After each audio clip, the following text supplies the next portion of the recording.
Hi friends, कैसे हैं। स्वागत है आपका हमारे YouTube channel math wide knowledge में। यहाँ पर हमें एक राइट एंगल ट्राइंगल गिवन है जो कि येलो कलर्ड है और राइट एंगल ट्राइंगल की जो साइड्स हमें गिवन है वो है ए, बी और सी। दोस्तों, हमें क्वेश्चन में गिवन है राइट एंगल ट्राइंगल का जो पेरीमीटर है वो है 216 के इक्वल और एरिया हमें गिवन है 1944 के इक्वल। तो दोस्तों, हमें क्या करना है इस क्वेश्चन में, राइट एंगल ट्राइंगल की साइड ए, बी, सी हमें फाइंड आउट करनी है। दोस्तों ये क्वेश्चन सोल्व करना आपको आ रहा है तो वीडियो को अभी पॉज करिए और खुद से इसको सोल्व करने का प्रयास करिए। जो भी आंसर आता है उसे कमेंट बॉक्स में हमें रिप्लाई करिए। दोस्तों, अगर आप इस चैनल पर नए हैं, अभी तक हमारे चैनल को सब्सक्राइब नहीं तो हमारे चैनल को सब्सक्राइब करें और नई नोटिफिकेशन से बेल आइकन को प्रेस करें। तो आइए इस क्वेश्चन को सोल्व करते हैं।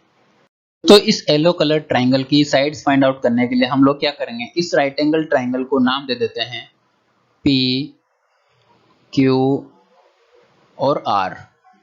ठीक है दोस्तों, अब यहाँ पर right angle triangle P Q are का जो एरिया हमें गिवन है क्वेश्चन में वो क्या है 1944 के इक्वल। और हम जानते हैं किसी भी राइट एंगल ट्राइंगल का जो एरिया होता है वो क्या होता है 1/2 इंटू बेस इंटू हाइट। तो यहाँ पर पी क्यू आर में जो बेस गिवन है वो कितना है ए है और हाइट कितनी है बी है। तो यहाँ पर हम लिख देते हैं दोस्तों एरिया 1/2 इंटू ए इंटू बी जो कि बेस और हाइट है इज इक्वल टू कितना गिवन है हमें 1944 के इक्वल। तो यहाँ पर लिख देते हैं 1944।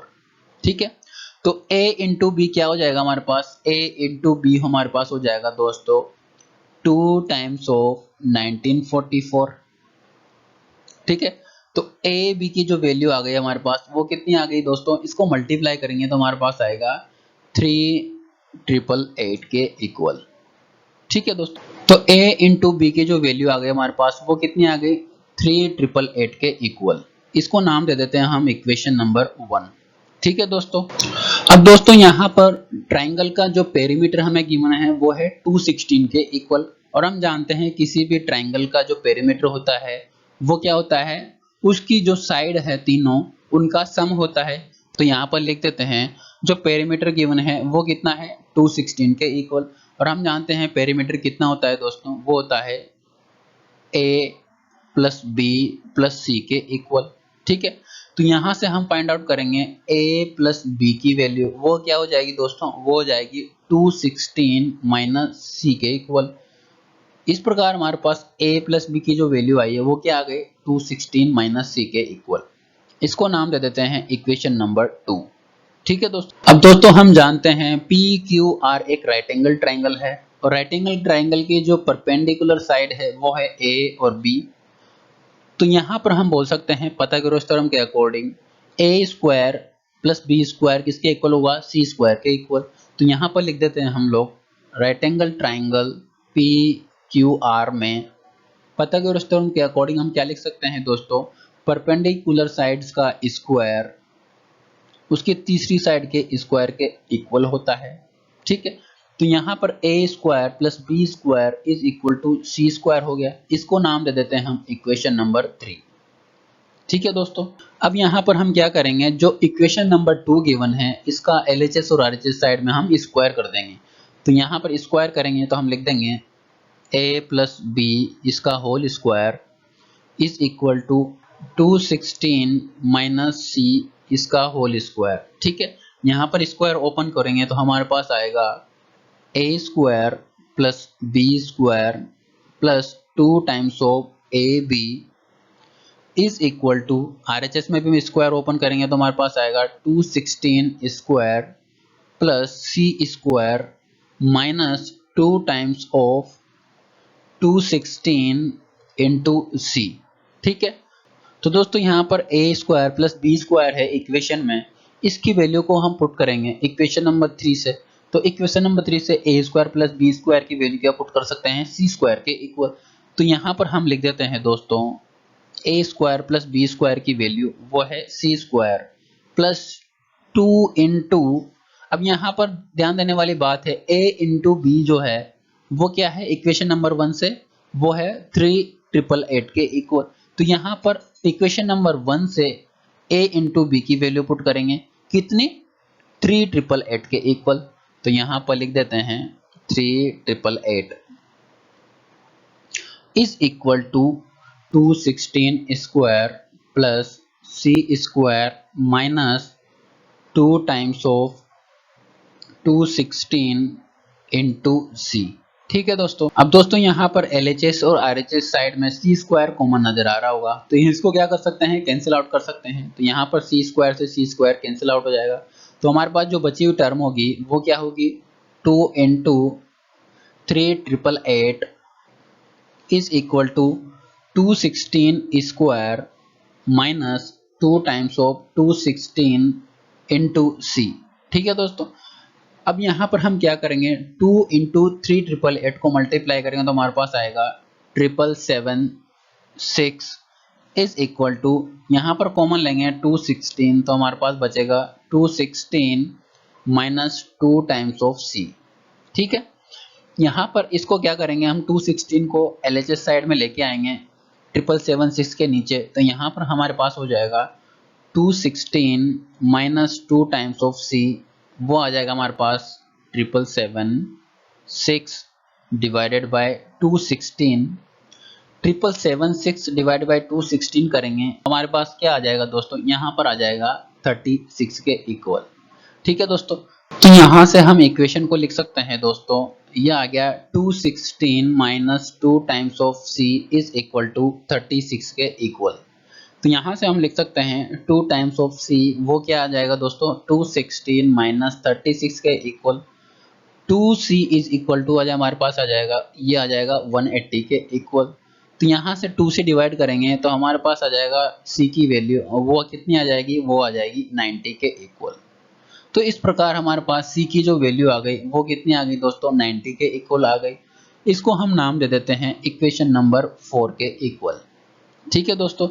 प्रकार दोस्तों P Q are right angle triangle के एक साइड हमारे पास आ गए C इज इक्वल टू 90। अब हम क्या करेंगे, इसकी मदद से A और B की वैल्यू फाइंड आउट करेंगे दोस्तों।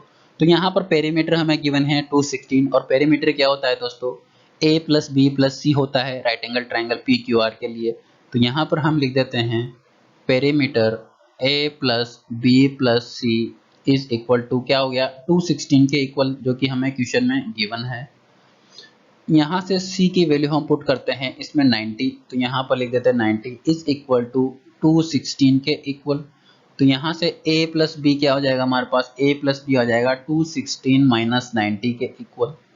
तो A प्लस बी इसको माइनस करते हैं तो हमारे पास क्या आ जाएगा, 126 के इक्वल। अब यहाँ से B की वैल्यू फाइंड आउट करेंगे तो हमारे पास क्या आ जाएगा दोस्तों, 126 माइनस A। इस प्रकार हम इसको लिख सकते हैं दोस्तों। यहाँ पर B की वैल्यू जो आई है हमारे पास 126 माइनस A, इसको पुट करेंगे इक्वेशन नंबर 1 में, जो कि है A into B is equal to 3888 के इक्वल। तो यहाँ पर पुट करते हैं इस इक्वेशन में B की वैल्यू, तो हम लिख सकते हैं A इंटू बी क्या है हमारे पास 126 minus A is equal to 3888। इसको सिंप्लीफाई करते हैं तो मल्टीप्लाई करेंगे तो क्या आएगा, 126 into A minus A square is equal to RHS में हमें गिवन है 3888। इसको फर्दर सिंप्लीफाई करते हैं तो हमारे पास आता है A square minus 126A plus 3888 is equal to RHS में है 0। ठीक है। तो इस प्रकार हमारे पास एक क्वाड्रेटिक इक्वेशन आ गई दोस्तों, A square minus 126A plus 3888 के equal. A square minus 72A minus 54A plus 3888 is equal to 0। अब यहाँ पर क्या करेंगे, हम A कॉमन लेंगे तो यहाँ पर लिख देते हैं A माइनस 72 माइनस 54 कॉमन लेंगे तो यहाँ पर आ जाता है हमारे पास A minus 72 is equal to 0। Factorise करते हैं तो यहाँ पर हमारे पास दो फैक्टर आ जाते हैं, A माइनस 72 और दूसरा फैक्टर आ जाता है A minus 54 is equal to 0।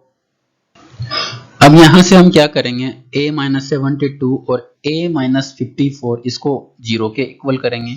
तो यहाँ से हमारे पास आ जाता है A की दो वैल्यूज आ जाती है दोस्तों, तो लिख देते हैं A minus 72 is equal to 0।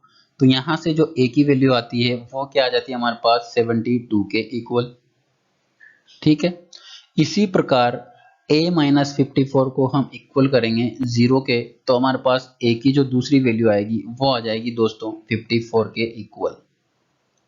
ठीक है, तो इस प्रकार हम बोल सकते हैं a की वैल्यू हमारे पास आ गई 72 और a की वैल्यू हमारे पास आ गई 54, यानी कि a की दो वैल्यूज आ चुकी है दोस्तों। अब यहाँ पर क्या करेंगे, a की वैल्यूज को इस इक्वेशन में पुट करेंगे, b is equal to 126 minus a में। तो यहाँ पर a की वैल्यू पुट करते हैं तो b की वैल्यू भी 2 आएगी। तो यहाँ पर पहले हम पुट करते हैं a इज इक्वल टू 72, तो यहाँ पर हम लिख देते हैं b is equal to 126 minus 72। 126 में से 72 माइनस करेंगे तो हमारे पास आ जाएगा दोस्तों 54 के इक्वल। तो b की वैल्यू हमारे पास आ गई 54 के इक्वल। यदि हम पुट करते हैं 54 a की वैल्यू, तो b की वैल्यू क्या आ जाएगी 126 माइनस 54। तो यहाँ से b की जो वैल्यू आएगी हमारे पास वो आ जाएगी 72 के इक्वल। तो इस प्रकार जो हमारे पास a की और b की वैल्यू हमारे पास 54 और 72 के इक्वल। तो इस प्रकार हम बोल सकते हैं a, b और c की जो वैल्यू आई है वो क्या आ गई दोस्तों, a की वैल्यू हमारे पास आई है 72 और 54 के इक्वल। इसी प्रकार p की वैल्यू आई है हमारे पास 54 और 72 के इक्वल, और c की वैल्यू हमारे पास आई है 90 के इक्वल। तो इस प्रकार हमने a, b और c की तीनों वैल्यूज फाइंड आउट कर ली है, जो कि हमें इस क्वेश्चन में फाइंड आउट करना था दोस्तों। यही इस क्वेश्चन का हमारा सॉल्यूशन है दोस्तों वीडियो हेल्पफुल लगा हो तो हमारे चैनल को सब्सक्राइब, शेयर और इस वीडियो को लाइक करना नहीं भूले। Thank you so much for watching.